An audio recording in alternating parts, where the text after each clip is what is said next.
This week, it was reported that Warner Bros. and DC Entertainment had chosen the director Cathy Yan to helm an untitled girl gang movie, centered on the iconic Harley Quinn. While previous projects had been announced by the studio that would feature Margot Robbie's take on Quinn, including another film featuring the Joker and a now-on-hold Gotham City Sirens movie, this project is said to be based on Birds of Prey. That means we'll possibly see Quinn team up with the great female crime fighters of Gotham City, from Barbara Gordon to Black Canary and Huntress.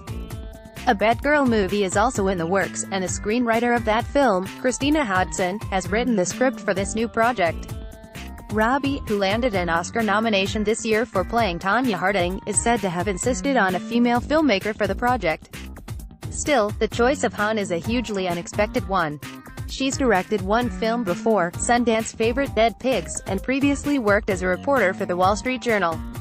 According to Deadline, her pitch for the movie was exceptional, but in a business where white dudes reign supreme and women of color struggle to gain a foothold, Yan's hiring represents far more than merely bucking expectations. It's not unusual for indie directors to get the massive leg up from low-budget festival fare to mega franchises. Nowadays, it seems to be the norm for the blockbuster business model. That is, if you're a white dude. Women and people of color have a steeper hill to climb. Cathy Yan will be the first Asian woman to direct a superhero film. According to a 2017 study, the number of Asian directors working in Hollywood has seen virtually no change over the past decade. Of the over 1,000 films surveyed, only 34 had an Asian director, and only 3 of them were by Asian women. The basic reasoning behind this kind of directorial hiring is that it allows studios and producers to retain control over the product. Smaller directors with less clout will do as they're told and be prevented from trying to order up the place. That's begun to shift over the past couple of years, from Taika Waititi's neon-infused comedy approach on Thor: Ragnarok to Ryan Coogler's daring Afrofuturism in Black Panther. As these films become guaranteed money-makers, there's more wiggle room for directors to experiment and tell a story that feels honest to them, or at least do so within a specific parameter. Patty Jenkins pulled it off with Wonder Woman, and there's a reason that film is the most acclaimed offering the DCEU's given us so far. The DCEU has had some tough times. After rushing forward with their narrative plans to try and keep up with Marvel, they ended up alienating many fans and leaving critics exhausted with the results.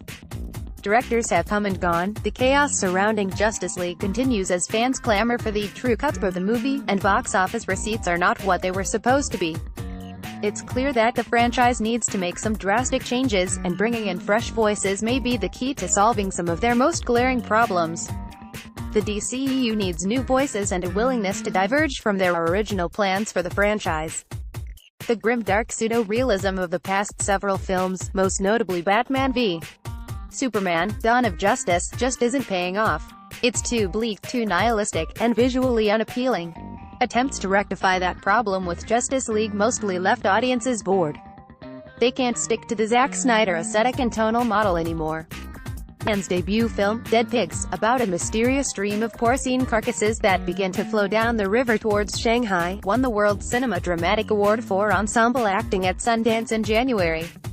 Variety described it as a delightful, spike comic debut. Critics frequently talked of her as an exciting new voice for the future. The vast majority of us won't have seen Dead Pigs because of its limited availability, but that could work in their favor. We could have the opportunity to go into this new DC film with fresh eyes and no extra baggage, the kind of baggage that's been dragging the DCEU down for a while. Video of Harley Quinn co-creator Bruce Timm on her legacy. Sci-Fi Wire: the film industry is not doing enough to support women directors, and it's doing even less to elevate the voices of women of color. They tend to make waves with tiny films at festivals that cost less than 6 figures to make and will only be seen by a handful of people. Getting to their sophomore effort is the true challenge, and producers and studios still see women as risks there, whereas men get to be scrappy underdogs or geniuses in waiting who simply need a helping hand. Superhero films are the major foundations of modern cinema. Who tells those stories and what stories are told matters. Representation behind the camera is as important as who is in front of it. Cathy Yan's hiring means an immeasurable amount on that level, but from a strictly creative point of view, it's also one that should be commended. DC tried to create the illusion of daring cinema while playing it painfully safe, and nobody wins.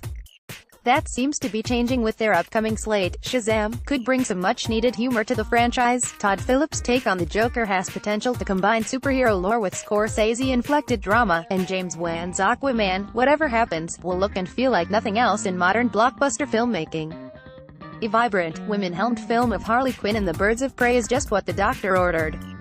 It remains to be seen which version of the Birds of Prey we'll get. Will we get Oracle? And if so, what does that mean for the planned Batgirl movie? Which run on the comics will feature most prominently? Will this be a version where Harley is with the team or its main villain? For now, we can take solace in the knowledge that Warner Brothers and DC have offered us a delightful surprise with this news, and we can't wait to see what Cathy Yan does.